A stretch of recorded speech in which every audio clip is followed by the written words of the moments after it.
powered by Riverside FM.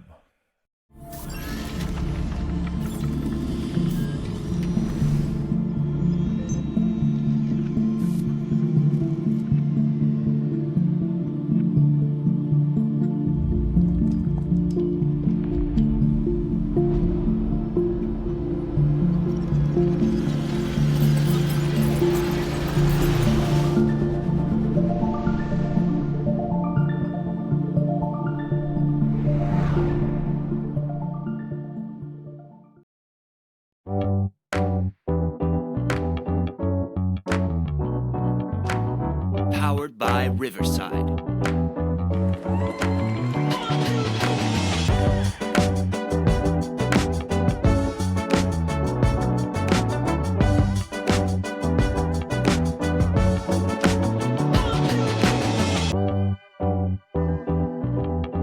Welcome to Unconventional Playbook, the UP. What's up, UP Nation? On this gloomy Tuesday morning here in Wisconsin, hopefully they will get a little bit brighter. We'll get a little bit better. Please hit that like and subscribe button. Helps the station to grow. We're at 3,200 subscribers. Really appreciate that. We'll talk a little bit about the Minnesota Timberwolves. Game 4 is tonight. What do you want to see out of the game tonight from the Minnesota Timberwolves? Are you tired of the series? Do you want to just see them get it over with and get swept? Do you want to see some fight? Do you actually think that they can come back from being down 3-0? No team in NBA history has ever done that. Cleveland Cavaliers did it 2016, but they were down 3-1 to the mighty Golden State Warriors. Best regular season record in team history were the Golden State Warriors that season. Cleveland Cavaliers came back, won that championship. LeBron James, Cleveland, this is for you. Kyrie Irving hit the big shot. But that seems like ages ago. What do you want to see from the Timberwolves? I thought about that all last night. I don't know what I want to see from the Timberwolves. I guess I would like to see a lot of fight. I guess I would like to see at least one game where they show that they're the defensive team that they've shown all year. I mean, they've got to be able to stop Kyrie and Luka, which they haven't done in the previous 3 games. I mean, those guys have just been able to do basically whatever they want. So I just want to kind of see signs of life. And I don't say that to mean to be derogatory or detrimental to the Minnesota Timberwolves, because in actuality, you know, they've been showing life. They haven't been getting blown out these games. But when you hang your hat on something like being one of the best defensive teams in the league, if not the best defensive team in the league, I mean, think about this. When they played the Denver Nuggets, that game 2, man, you had NBA correspondents and analysis talking about, wow, that's the best defense I've ever seen anyone play in the NBA playoffs. I mean, you got Stephen A. saying, I've been covering this sport for 30 years. I've never seen, defense like that. I mean, where has that gone? Like, I guess for me as a fan, win, lose, or draw tonight, and it won't be a draw, but win or lose tonight, I would like to see them show that side of their personality, being that defensive team, because Luka and Kyrie pretty much have been able to do what they want. Lively dunking the ball every 5 minutes. We don't really have that presence inside. And I thought it was really telling, because I think Charles Barkley hit the nail dead on the head when he talked about the Minnesota Timberwolves. And he said, you know what? They've got this big front line. They've got Naz Reid. They got Rudy Gobert. They've got Big Cat Carl Anthony Towns. And they never really seem to beat you up with all that size and all that physicalness. And he's right. Rudy Gobert is not the most physical guy. Good defender, but he's not the most physical guy. Neither is Carl Anthony Towns. On the offensive end, he's not really posting up a lot. He just take you on the outside, and he's banging threes on you all day. And then Naz Reid is not necessarily a post-up player either. And so they're not doing a whole lot in the paint in terms of presence on the offensive end, defensive end. And the majority of the, Mavericks' points are coming from the outside. You got Luka, you got Kyrie banging threes, getting into those little pockets off the ball screen. So it's going to be interesting to see what they do tonight. I mean, what do you want to see as a fan? I guess another thing I would like to see is just Karl Anthony Towns have a really, really good game. I mean, he's been scrutinized, and you know, you knew that was going to happen. I think he's a max guy, so I'm not saying he's not deserving of the scrutiny. But I think it's overdone when it comes to Karl Anthony Towns. He's not playing well. Please, please don't get me wrong, but I think he's for these playoffs, whenever there's the playoffs, he is always the scapegoat. And I think the one thing that I say about Karl Anthony Towns, and I say it all the time, Karl Anthony Towns is showing you who he is and who he has been in the playoffs. So I guess for fans, coaches, front office people, for you to expect something different out of Karl Anthony Towns, you're foolish. If you stick with Karl Anthony Towns next year, you don't trade him, you keep him on the roster, and you make the playoffs next year, he's going to give you this same sort of production in next year's playoff too. Like, this is never going to go away. This is who Karl Anthony Towns is. And I just don't understand why people expect differently. See, my level of scrutinism is different.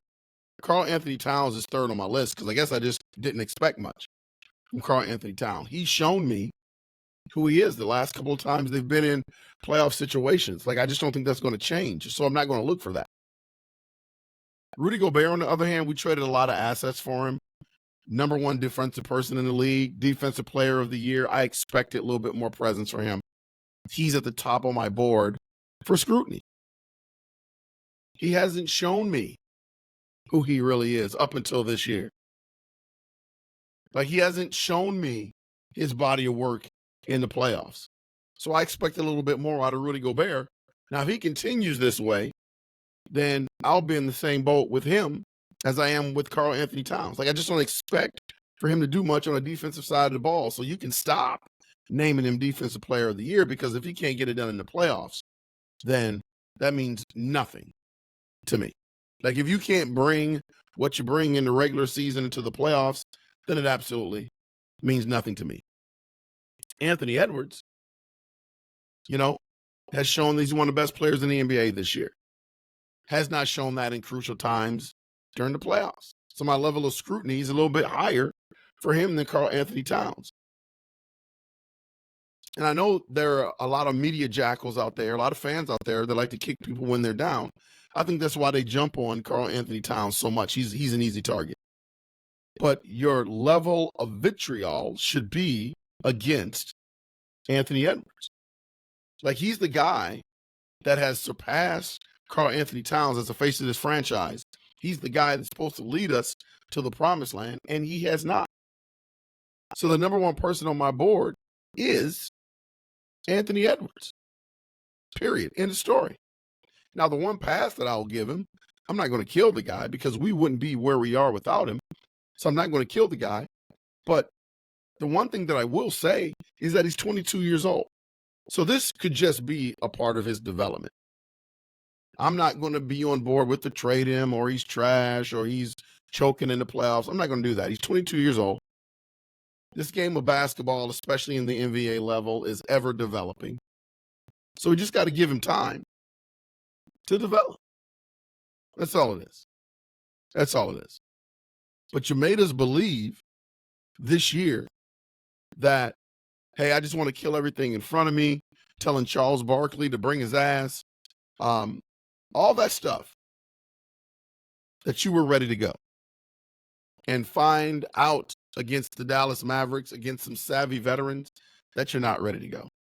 I mean, the difference in between the way Kyrie and Doncic looks compared to the way Anthony Edwards looks, I mean, it's just not in the same stratosphere. What do you want to see tonight? Interesting. What do you want to see? I just want to see a really good competitive game. If the Timberwolves are fortunate enough to get a lead, I would love to see them keep the lead.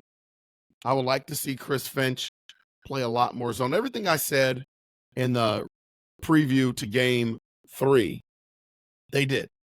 A lot more zone. I like that from Chris Finch's side of the ball. They gave heavy minutes to Naz Reid instead of Rudy Gobert. Great adjustment, Chris Finch. I should be on the coaching staff at the Minnesota Timberwolves. I should be on the coaching staff. Great adjustments by Chris Finch. I thought Anthony Edwards was a little bit more aggressive trying to get downhill. Dude's got to finish at the basket, though. I think he's always looking for that foul. Again, he's going to the rack, saying, hey, all the time, hey, looking for that foul. I mean, you got to dunk the ball. You got to finish strong. Like, you got to be a strong finisher. And you got to be a strong finisher. So what do you want to see? Do you want the series to come back to Minnesota? See, I believe that the Minnesota Timberwolves are more than likely going to win tonight because I just don't think there's a lot of pressure for them on this game. When you're on the brink of elimination and the series has started 3-0, I think there's a foregone conclusion that the series is over. I mean, no team has ever come back from that. So I look at this game for a young team like the Minnesota Timberwolves and a team that really doesn't thrive well under pressure when they have the hammer, they don't do very well. I mean, the only signs of life they've shown in that instance and in that example is Game 7 with the Denver Nuggets. They showed some intestinal fortitude. So tonight really is a no-pressure game. Like, they can come out and play loosey-goosey, and I believe that they will win this game tonight. I believe that I'm going to do a response show with a Minnesota Timberwolves victory. But this is the setup, because you figure they win tonight, they're going to come back home in their environment. Joint's going to be rocking in Target Center, downtown Minneapolis. They should win that game. See, this is the setup. They'll win tonight. More than likely, they'll come back home, lose that game, where they're supposed to win at home in front of that crowd. Best record, one of the best records in the league this year at home. Number 1 defensive team with Ant. And more than likely, because when you expect for them to do well, when you have those expectations, that's when the Timberwolves go south. So I could very well see them winning tonight, coming back home, losing that game. Because what that game would do, if they were able to rattle off 2 in a row, it would put extreme pressure on the Dallas Mavericks for Game 6. And the Dallas Mavericks really haven't felt that pressure yet in this series. You saw what happened to the Indiana Pacers last night.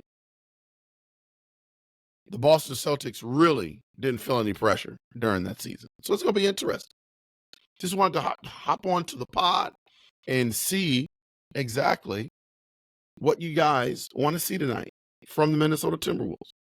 Are you ready for it to be over, or are you still fighting? Do you still got a pulse in your Minnesota Timberwolves fandom? I think I've got a little bit of a pulse. I want to see them win tonight and then see what happens from there.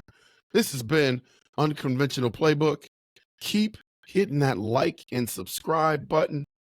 This thing is growing by the minute. This has been your host, Lionel Jones. Go T-Wolves tonight. Unconventional Playbook. See you soon. See you when I see you.